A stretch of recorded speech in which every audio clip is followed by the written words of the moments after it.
宮崎県門川町にある日向屋は、高齢者の豊富な経験と知識を生かすという発想で成長してきました。株式会社日向屋の高齢者雇用への取り組みを紹介します。門川町の風景です。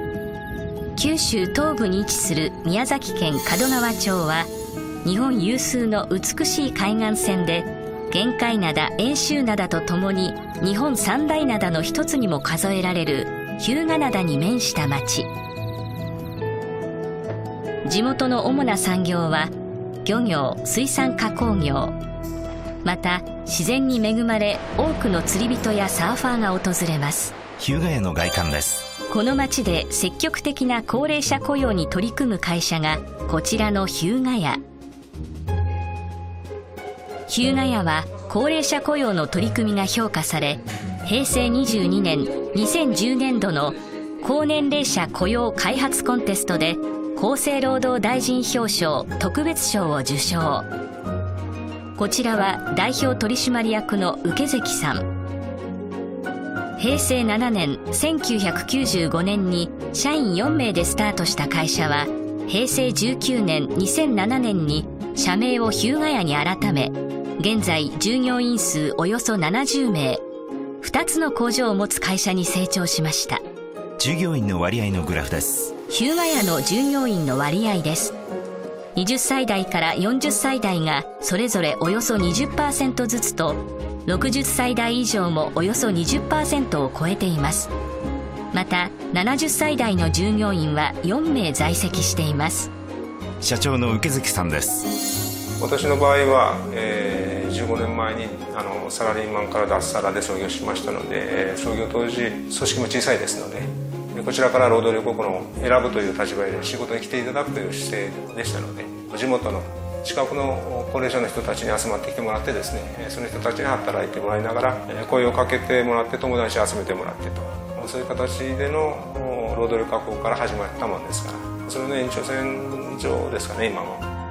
工場での作業風景です。地方都市では過疎化と少子高齢化の問題は深刻です。そのため労働力確保のために定年年齢の引き上げによる高齢者の雇用は避けては通れないという実情があります。日向屋の事業を支えているのは、肉巻きおにぎりや地鶏の炭火焼きなどの宮崎のご当地グルメ商品、常温で長期保存可能なレトルト食品で、東京や大阪などの大都市圏を中心に出荷するとともに、全国に向けてネットショップでも販売しています。肉巻きおにぎりを作る様子です。いや、全然古くなくてですね、 B 級グルメというブームがあってですね、宮崎市内の飲食店さんがやられたのが始まりだと聞いています。結構昆布巻きに関して結構応用、はい、それまでにですね、昆布巻きの作業をずっとやってましたので、もう本当素早く、もうすぐにできるようになりましたね。はい、やはり年配者の方がうまいということでしょうか。ですね。もうそのあたりは断然というかですね、差がありますね。特に、こういう稲崎の地方でも、包丁を上手に使えない若い女性が非常に多いので、家事のスキルというかですね、もう歴然と差があると思います。延長線上の作業ですので、我々の作業はですね、はい、肉巻きおにぎりを袋詰めする様子です。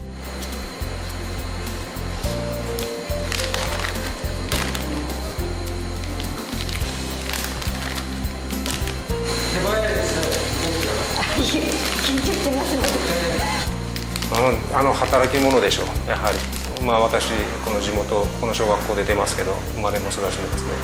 ね、私のばあさんも近所のばあさんもみんな本当にその時働き者でした。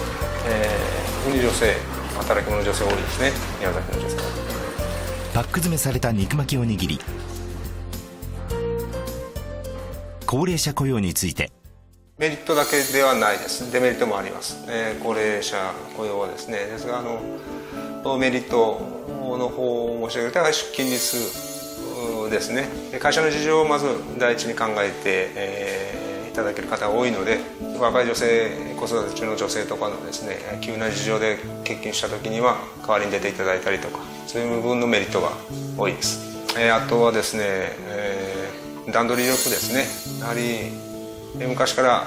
数人のチームで仕事をすることに慣れてますので、特に地方の女性はですね、そのあたりの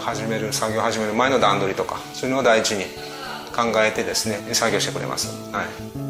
あとモラルアップ、これはもう最低限度というか、通常生活の中でも普通でしょうけど、掃除とかですね、時にはですね休日出てきてですね、黙って工場の周りの草を抜いたりとかですね、そういうこともよくあります。黙って、休日我々出てくると草むしりをしてしまったりですねそういうことはよくあります。夏場草の多い時はですね、やはり気をつけないかんところはもう一番労災、これに尽きると思います。工場内には段差がない様子。労働災害が起きてしまうと、人材の喪失、金銭面での補償、そして長年培ってきた信用の失落など、企業にとって大きなダメージになります。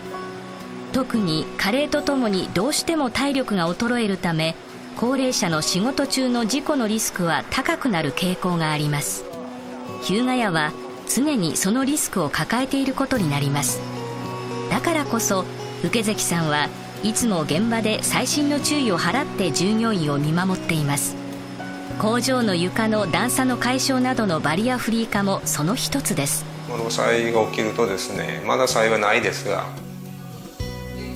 もちろん治癒にも時間かかりますけど、もしかすると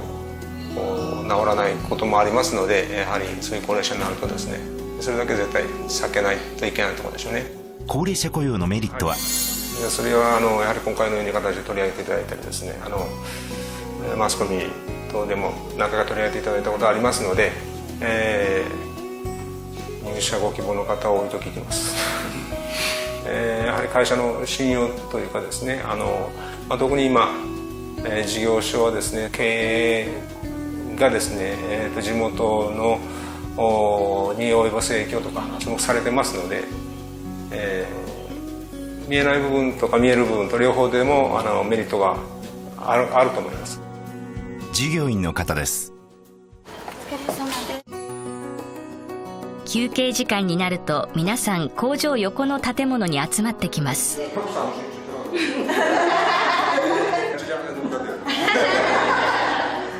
いつものように請関さんを交えての団らんの時間。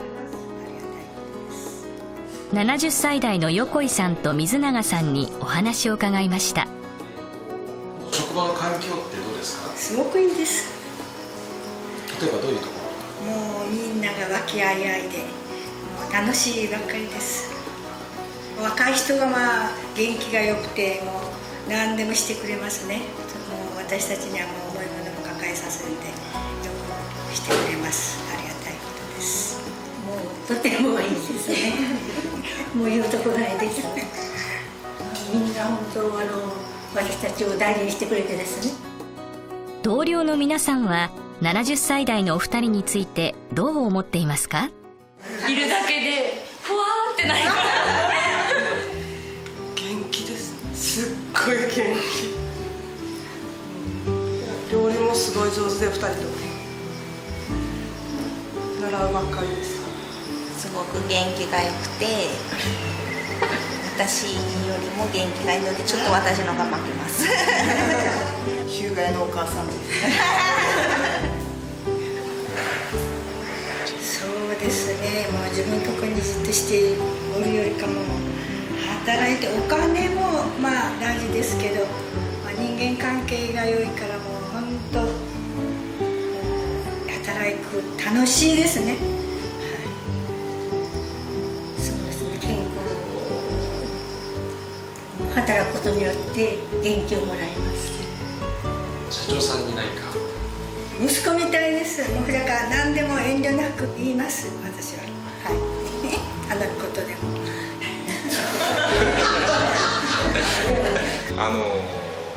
怪我をせんように作業中に、もうそれだけです。もう無理せずに怪我をせんように。社長にお願いします。来年も再来年も勤めていいか聞いてみてくださいもちろん大丈夫です。必要とされることに対する充実感じゃないでしょうかね。会社も事業所も必要としてますし、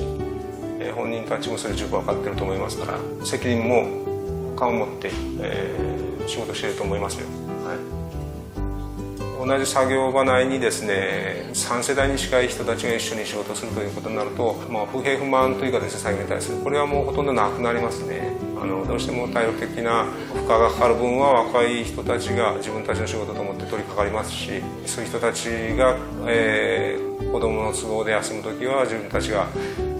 出ようという雰囲気になりますし、高齢者の方がですね、そういう形で、割とルールを決めずに決めなくてもそういう形で協力し合えるというところはあります。今後の課題は、体力に限界のある我々中小零細の場合ですね、そういう取り組みがした時にですね、メリットがデメリットを超えていかないと続けることができないんですよね。そういうところを生かしながら、高齢者雇用だけでなくてですね、若い人たちと幅広い年代層で一緒にすることによって生まれるメリットを引き出しながらやっていかないと続けることはできないと思います。基本やっぱり和惣菜なんですね。私どもが開発販売している商品が、醤油ベース、味噌ベースの和惣菜です。九州の田舎料理の味付け、ちょっと甘口の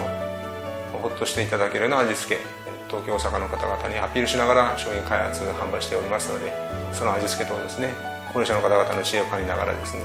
アドバイスをもらいながら日替らしい商品を作っていきたいと思っています。採算性に関してはですね、そう心配はしてないですね。おそらく平均的な数字より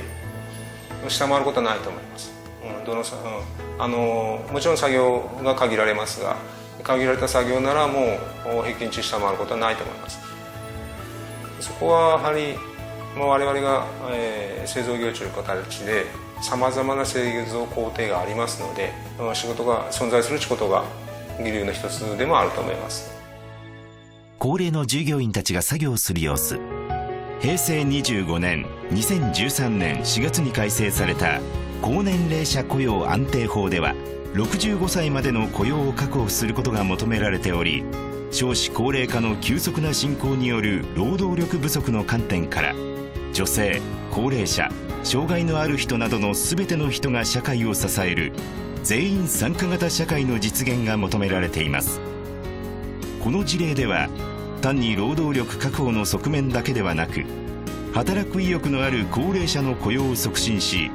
高齢者の豊富な知識と経験を適材適所の人員配置や商品開発などにも生かしています。また、幅広い年齢層の従業員が一緒に働くことにより、助け合いの精神が生まれ、より良い人間関係が構築され、互いの人権を尊重する働きやすい職場環境へとつながっていく。こういったメリットを引き出しながら成長を続ける日向屋の取り組みを紹介しました。専門家の田中博さんの解説です。実は日本の高齢者はみんな労働意欲が盛んな方ばかりです。で、その人たちが仕事をする、仕事を通じて社会に貢献できるということは、企業と同時に社会が活性化されるという形で、日本のいわゆる全体的な国の経営が非常に安定するという形になると思います。地方の中小企業にとっては本当の意味で人材不足ということに悩まされております。これは流れとして少子高齢化だという部分と、若い方が都会に出てしまう、下で若い人が足らないという形になります。ところが中小企業であっても、やっぱりノウハウあるいは知恵がなければ大企業の要請に応えられません。そうすると、経験者で高齢者だけのノウハウを持っているという方が企業に就職してくれると、有力な戦力になって、なおかつ若手も教育してくれるっていう形で、企業としては非常に助かると。つまり中小企業、地方における中小企業にとっては、高齢者雇用ということが重要な一種の何ですかね、成長の源になると、こういうふうに言えると思います。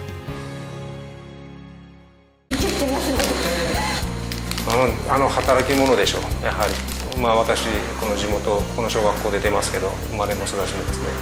ね、私のばあさんも近所のばあさんもみんな本当ずっと働き者でした。女性、働き者女性多いですね、宮崎の女性は。パック詰めされた肉巻きおにぎり。高齢者雇用について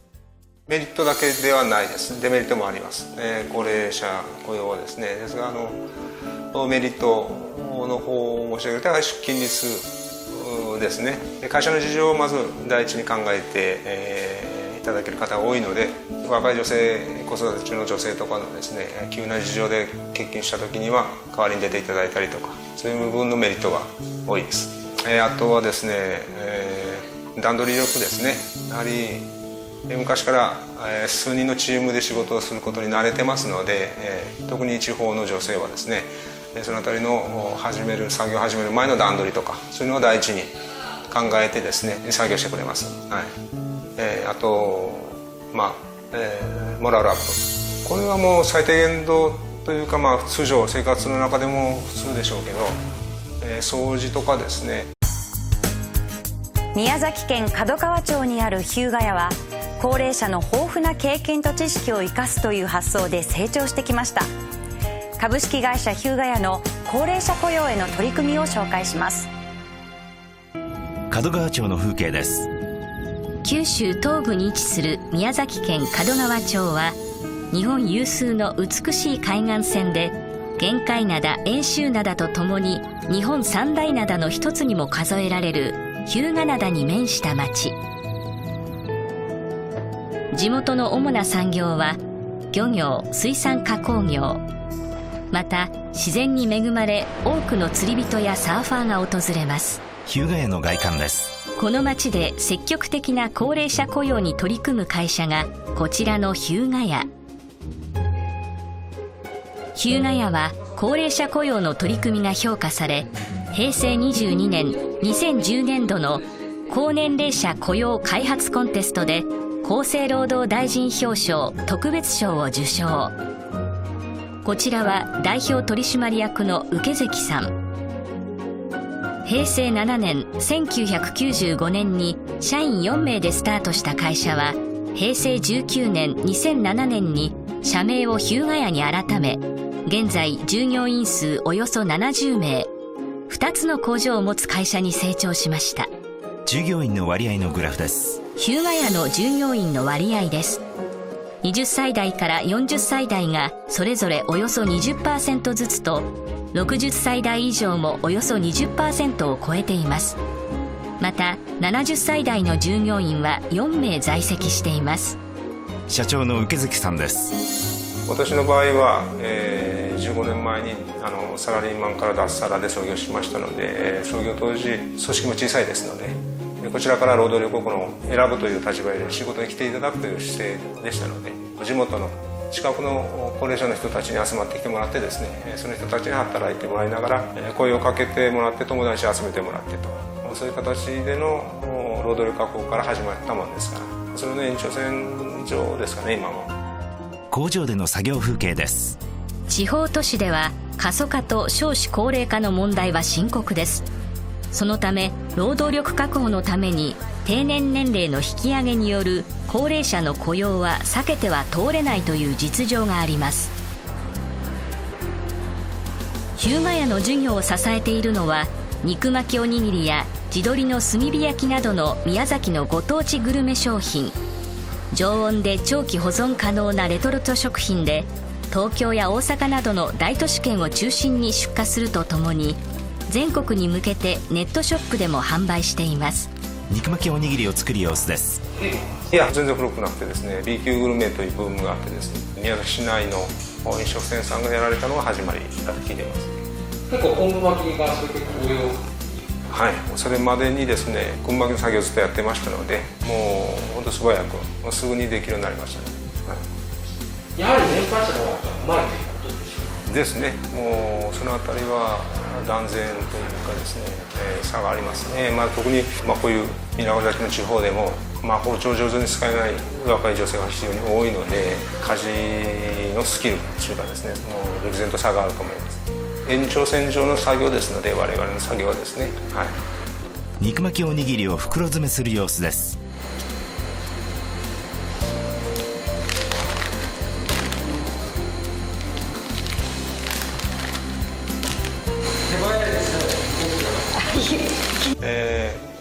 時にはですね、休日出てきてですね、黙って工場の周りの草を抜いたりとかですね、そういうこともよくあります。黙って、休日我々出てくると草むしりをしちゃったりですねそういうことはよくあります。夏場草の多い時はですね。やはり気をつけないかんところはもう一番労災、これに尽きると思います。工場内には段差がない様子。労働災害が起きてしまうと、人材の喪失、金銭面での補償、そして長年培ってきた信用の失落など、企業にとって大きなダメージになります。特に加齢とともにどうしても体力が衰えるため、高齢者の仕事中の事故のリスクは高くなる傾向があります。日向屋は常にそのリスクを抱えていることになります。だからこそ請関さんはいつも現場で細心の注意を払って従業員を見守っています。工場の床の段差の解消などのバリアフリー化もその一つです。労災が起きるとですね、まだ災害ないですが、もちろん治癒にも時間かかりますけど、もしかすると治らないこともありますので、やはりそういう